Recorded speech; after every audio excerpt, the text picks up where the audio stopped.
going to finish chapter 27 and talk about a few other things that are going on here currently. It is October 27th, 2024 at the moment. And a few days ago, for about 3 days in a row, I saw some very interesting lights low in the northwest sky. And from my house, I would guesstimate that they were probably over the Mississippi River in the neighborhood of the Lock and Dam at Quincy, just south of Quincy. And these lights would appear and then move a little bit in various random directions. You know, one light would go south, and then a few minutes later another light would appear, and it would like come towards the northeast or rise in the sky or go north. They didn't go the same direction, and they would increase in order of magnitude. They would get very bright and then just go out. And usually there was one of them in the sky at a time, but sometimes there would appear another and then another, so that there would be three in the sky at the same time. They didn't move very far, just a very short distance. They were very random. They didn't all change magnitude, but they didn't have running lights. They didn't have red flashing lights. They didn't come from anywhere, and they didn't go anywhere, and they were all in the same vicinity, which is roughly in the same area of the horizon as where we watched the lights in September of 2019. And I think they were over the river at the Lock and Dam, probably. And the reason I'm just guessing that, is because I have another friend that watched similar lights over the Mississippi River at Alton when he was a young man. And so the river is some kind of a draw, and that may be where they were. I don't know. Now also, I wanted to mention a couple of things before I get into this episode. One is we're going to be talking about the time slot. August 2023 includes this MUFON journal article that I wrote. We'll be summarizing this one. I guess you can see it. Walking a mile in alien shoes gets discussed. And so that will be talked about in here. But then also, I found this interesting letter from the Universal House of Justice of the Baha'is of the world to the followers of Baha'u'llah in the Democratic Republic of Congo, and it's from a few years ago.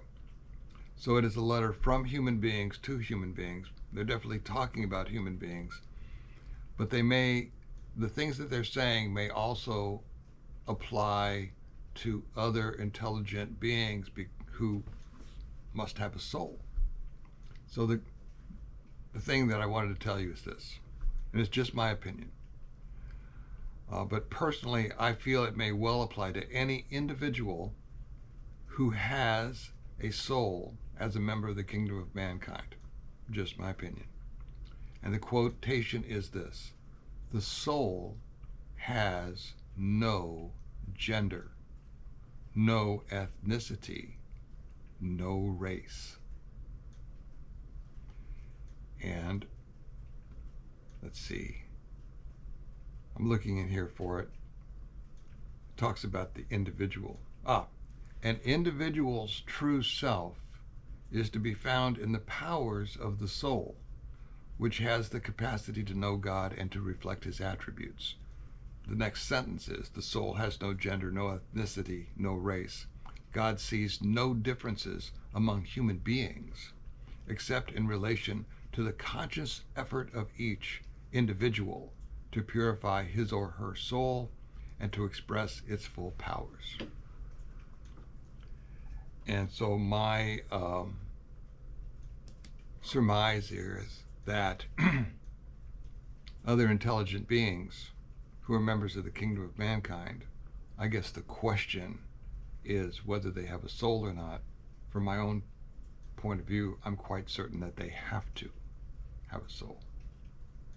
But just a thought. I thought I'd throw that out there because we end up talking about a couple of those things in this part of the chapter. We're on page 118 of what I wrote. And so let's dig in. It starts like this. In August, my older son Henry and I attended the 2023 MUFON International Symposium in Covington, Kentucky. We enjoyed the speakers and the people. We visited the Serpent Mound the day before everything got started, sprinkled some sand from the Holy Land in the mouth of the snake, and did not see anything of the forest people while there, though I had let them know we would be there. They must have had other plans that weekend. One of the most interesting parts of the trip was the rampant synchronicity associated with listening to a talk by Mike Cleland. And this is his card. He's a very public guy. You can find him. He's a speaker and has books for sale and that sort of thing. I think he has some very fascinating things to say. Got good books out there about owls. Talk by Mike Cleland that we found on YouTube the evening before the Serpent Mound visit. The thing about synchronicity is that the importance and the insight is relevant to the person experiencing it, the person experiencing the phenomena. While his interview was amazing to me, it might not have been to someone else. That is okay. It doesn't make it any less amazing to me, nor should it. I ended up writing about this in an article which we will discuss in chapter 28. That's the next chapter. Almost as soon as we got home, Steve Istall, the How to Hunt guy, did an episode, as it happened, about lost personal items that reappeared where they could not do so, but did. I don't know if you've ever had that happen to you. He had lost a hunting knife, a gift from a subscriber. He lost it in the snow on a logging road in the dead of winter at a certain stretch of road that he knew where that had happened. He realized what had happened a few miles further along, but the logging road had enough traffic at the incident location that the knife could not be found. 5 months later, September 2023, while he was hunting in an area 5 miles away from that spot, he opened his pack and the mud-encrusted knife was right there on top of his stuff inside his pack. Impossible. A year or so earlier, he told his viewers he had shot a bear in the back end of the bear with an arrow with no blade attached. It had like a screw-on, you screw the arrow on so that the screws stuck in the fur. Kind of a beanbag round, actually. He shot it with that to scare it out of his yard, but the arrow had stuck just well enough to be carried away by the bear, so he lost it. The next winter, as he made his way up a mountain trail in snowshoes, he came upon his arrow sticking straight up in the middle of the trail in 3 feet of snow with no tracks anywhere. So the knife incident was the second experience with this phenomenon. And I emailed him about some of the stuff that I've previously mentioned to you as follows. Dear Steve, use my name. It appears you are not watched so much as you are being looked after. At my house, about a year ago, I found 4 or 5 strings of old family keys beside my shop, both in front of my parked pickup and around a gypsy caravan type wagon I had built that was parked in front of the truck. Another set of keys was found in the mulch pile beside the start of the hiking trail at the edge of the yard. The keys came from an open pole shed a quarter mile to the west. They were old family keys from old file cabinets, cars, etc., collected into a 1-pound red Folgers coffee can that had been sitting in an open plastic tub with other miscellaneous odds and ends from cleaning up around the place 10 years ago. The Folgers can had been lifted out of the tub, no spilled keys in the tub, and sat upright on the dirt shed floor beside the tub, with plenty of keys fished out of the can and left on the dirt around the can. It's a longer time frame than you have. They weren't lost, just set aside, kind of out of sight, out of mind. But they were family items moved to where I couldn't miss them. Comparably as odd as your recent events, I have been presented with a series of 3 raccoon carcasses, which I will reiterate to you in case you haven't heard this part of the story before. It's been on my channel before. Always on freshly mowed grass, wherein the hide has been pulled off the carcass in one piece and turned inside out, while remaining attached at the nose and front paws, for one instance, others slightly different but the same MO. No sign of a predator meal, no cuts, bites, tears, bits of fur, no evidence of human interaction either, no blood, the guts removed in one neat pile, the bones were still covered in red membrane, but sucked clean of everything edible, including internal organs, eyes, tongue, flesh, you name it. I have sent you this previously. You can search my emails to share my story. My 3 instances are corroborated by a 4th case, a deer carcass near Peoria, found by a guy I have never met, where the hide was pulled over the head in one piece, but still attached at the back of the skull with summer antlers on top. Think about how you take off a tight sweater by pulling it over your head, and you get the idea. If anyone finds something like this, I, for one, would like to hear about it. My takeaway from the 2023 MUFON Symposium is that things are happening to get us all to think more deeply about the universe we share and how to expand our understanding so that we can more fully participate in its unfoldment in a positive way. You see high strangeness because they want you to see it. They want you to see it because it makes you think. Love to all, Grant House. I'll pause here. That was a takeaway from the 2023. They were saying at the MUFON Symposium that the change in the appearance of the reported UFO sightings is done because as you absorb the idea of, like, hundreds of thousands of years ago, flying boats, and things looked like boats in the sky, then as our technology keeps up, what they show you is always years ahead of wherever our technology happens to be, to keep us thinking. Back to the manuscript. As I have said, I don't know if Steve has even read this privately yet. He hasn't read it on his channel that I'm aware of, and I know he still hasn't. I am sharing it with you because I feel both keys and the 5 inside-out hides are important, and I have not mentioned them elsewhere. They are an interesting wrinkle in everything. Steve was obviously flabbergasted, as you will see for yourself if you can find those episodes. So for the benefit of those of us up to our ears in alligators, I thought I should share it all.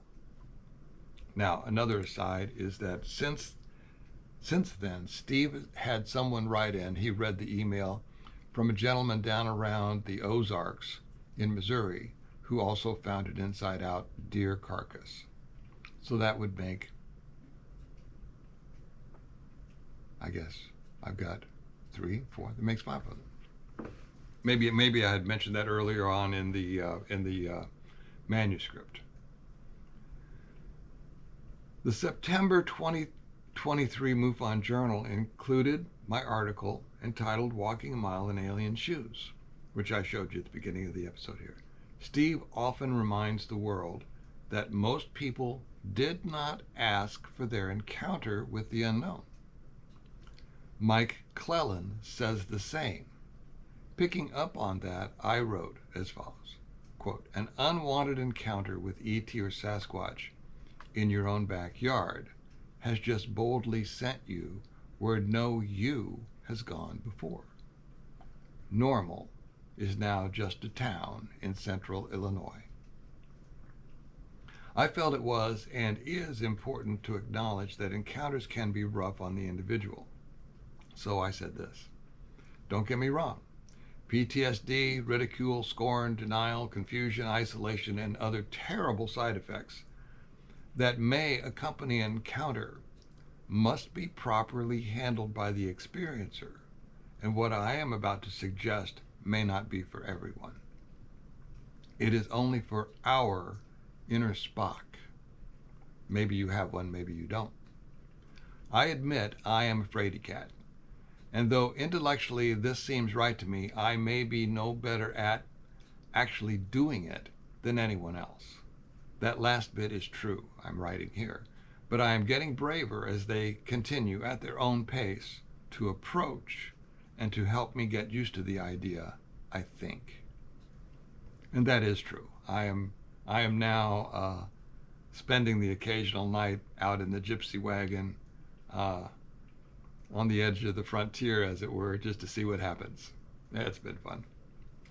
The point of this article is this, quote, this encounter with the unknown may also offer us a mission not impossible, should we choose to accept it.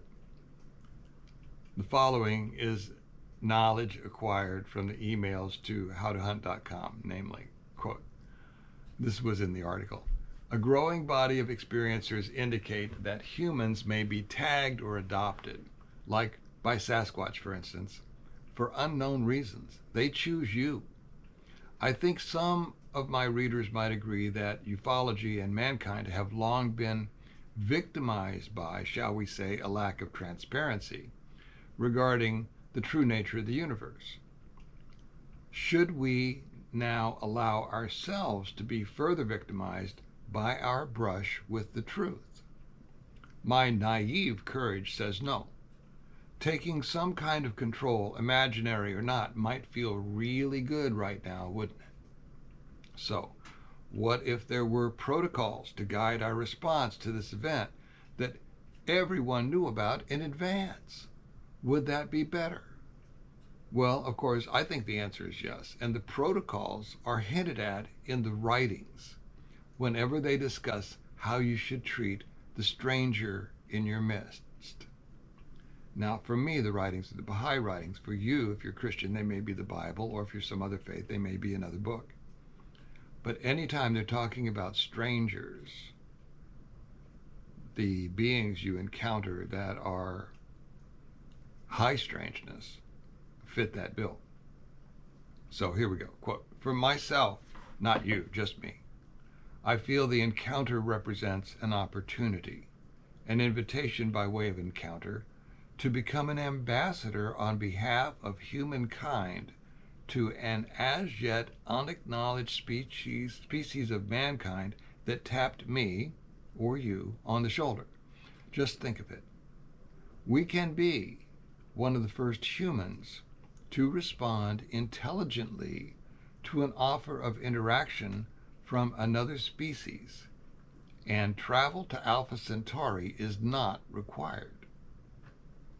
How do we, and more importantly, how should we, want to be perceived by those we have encountered, especially if they see something in us? How do we rise above the mundane and become the best you and me that we can manage? That effort alone may be all they ask. Now, the foregoing, I feel, applies to unacknowledged intelligent beings, but from the perspective of the writings, my book or yours, the same general idea applies to all interhuman relations as well, and we know we have a very long trek ahead of us there. The idea that mankind is one family, will be hard enough to achieve by itself. I submit it won't be any harder just because we have unexpected company. The question for me then becomes, what qualities should an ambassador for the humans of Earth exhibit? How should I step up my ethical and spiritual game to meet the responsibility? Business as usual with my fellow man is also in play, is it not? By that I mean, can I show my best self to a critical unknown species on behalf of everyone and not do the same in relationships with my fellow Homo sapiens? If the encounter is a call to greatness through service to our fellow man, earthly, interdimensional, or otherwise, can I turn it off? Can I turn it on and off and still have a reflection in mirrors? Perhaps a first step is simply to walk a mile in the other being's moccasins. The point of the article that I showed you. Granted, this article is mostly my own questions instead of non-stop quotations, but I feel we have reached a point where, questions being an attribute of God, they show their importance to the discussion. Again, you decide for you. The article continues. Consider this. When you bought your house, you probably got a warranty deed from the seller. Warranties are promises in the deed, like quiet enjoyment, which means your seller won't come back and roast weenies over a bonfire in your front yard without your permission. But did E.T. or Sabe sell you their interest in your mountainside getaway? Did they sign your deed? No.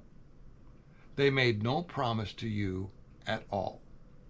Are they under the jurisdiction of government, federal, state, provincial, king, or queen? No. Maybe you're thinking first in time, first in right. Well, don't. Remember my research when it said we cannot say there was a time when man was not. At most we can say there was a time when this earth did not exist, and that at the beginning man was not present upon it, unquote. That's from the Bahai writings. They, members of the kingdom of mankind, may have arrived by orb or anti-gravity portal while we evolved for the next countless millennia. The above is a point I have wanted to make to experiencers for years. Humans take the position that we are the only intelligent beings and that we have all the rights to everything. But consider then that, quote, the purpose of justice is the appearance of unity among men, unquote. That's from the Bahai writings as well. It doesn't say just humans. Quote, no radiance, he declares, he being Baha'u'llah, can compare with that justice. The organization of the world and the tranquility of mankind depend upon it. It doesn't just say humankind. Simply put, the application of the golden rule during encounters might work wonders if you have that default position ready to go. Most people don't. And by that I mean most people, if they've never thought about this, when they encounter a giant, they become so terrified all thought of anything other than running or hiding goes out the window.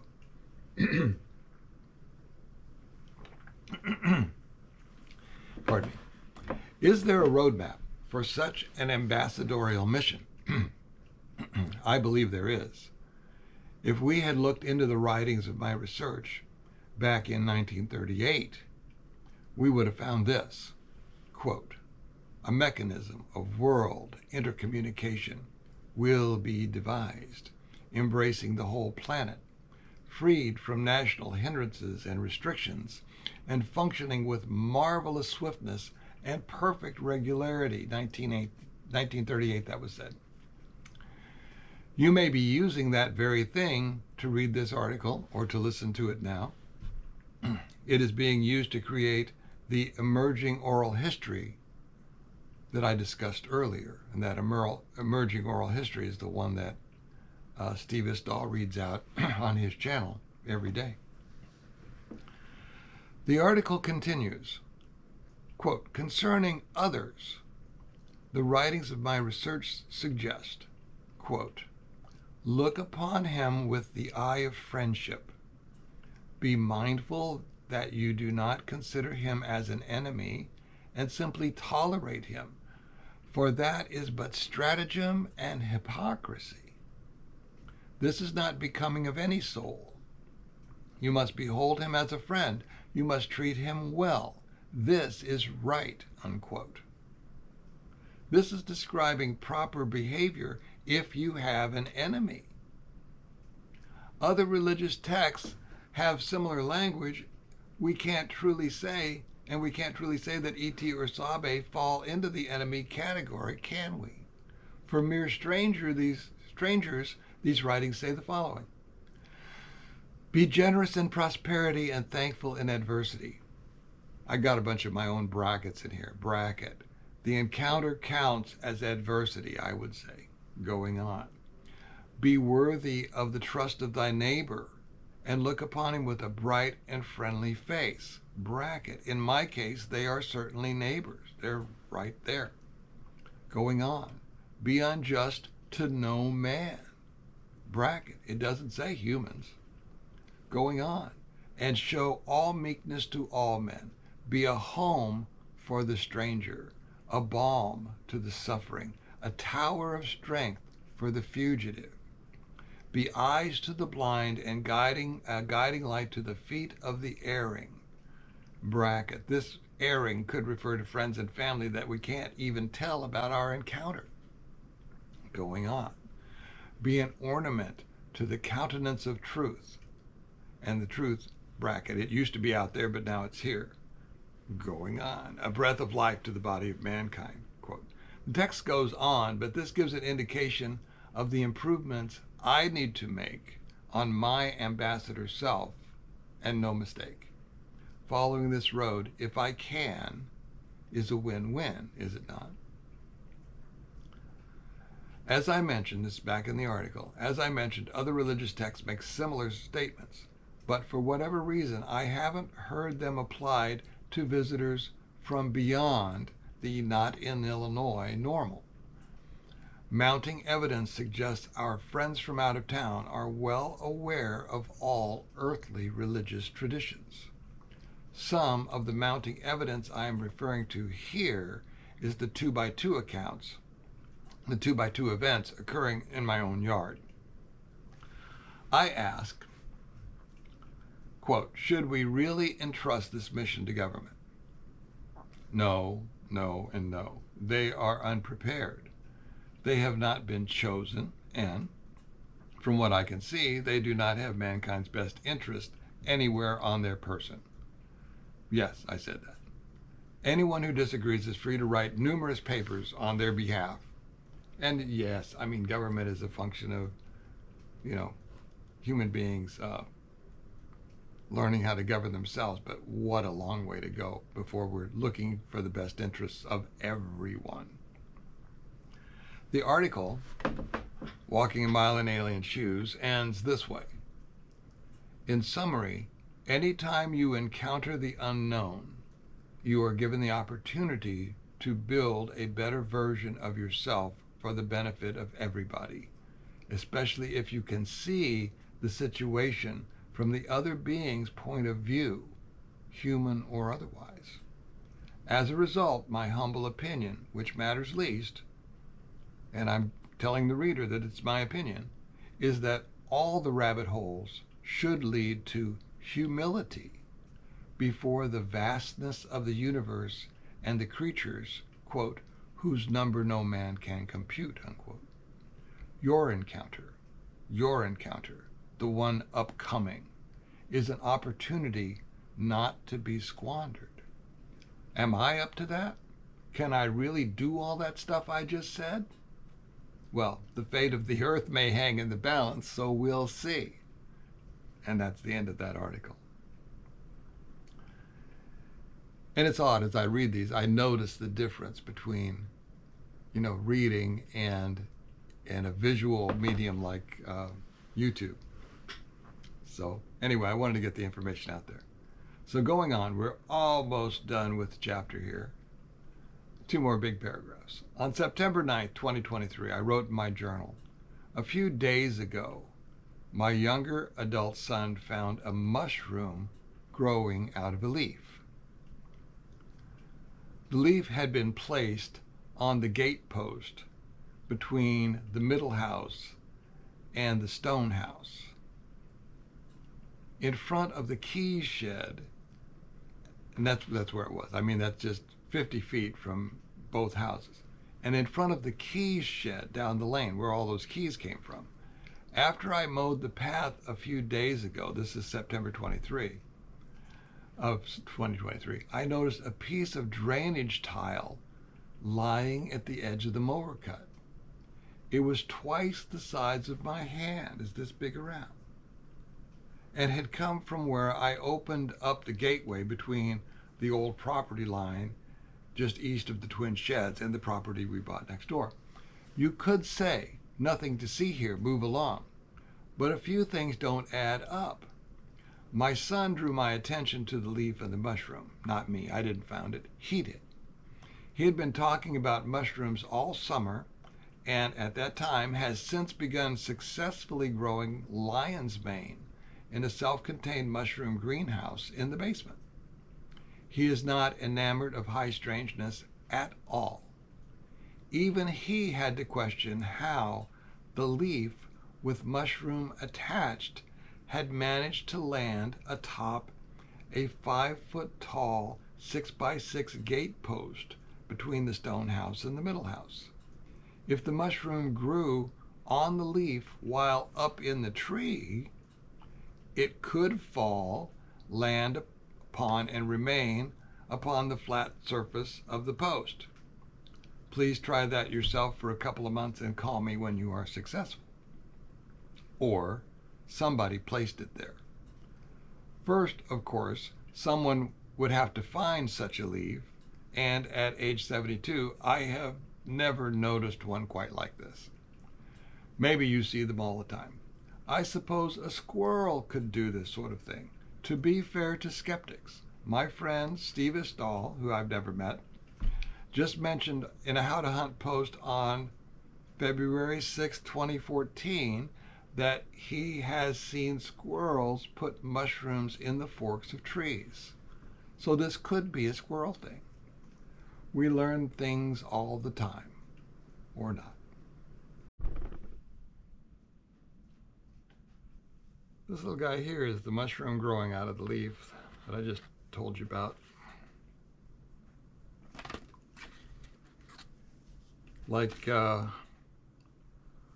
most biodegradable evidence, eventually it biodegrades. It looked a lot more like a leaf a year ago.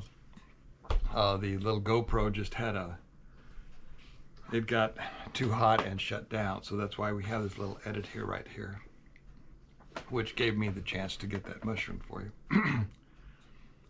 Okay, the last thing to mention in the chapter, we were down to like the last few words. As for the field tile, it was an overly large pot shard. It was on top of the grass, lying flat.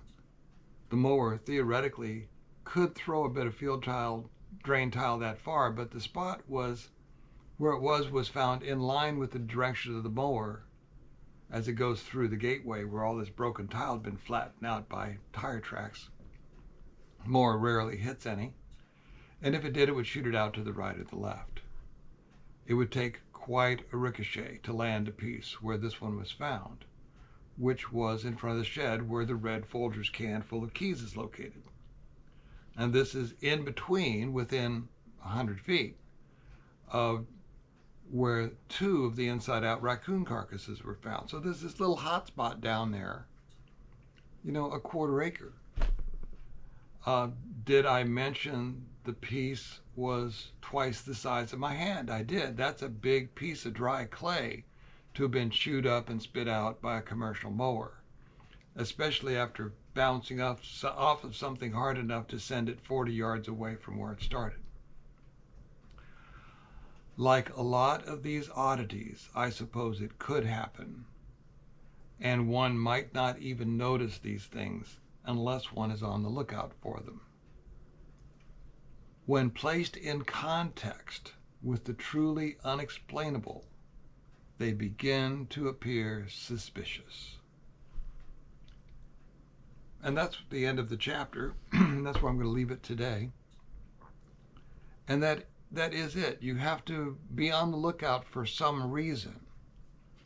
Something will put you in a mindset to be on the lookout. And then most of this stuff is inconsequential in and of itself. But in the context in which you find it placed in your path, then it becomes meaningful. And I think there's a lot of things in life that are like that. So, have a great day. I'll see you next time.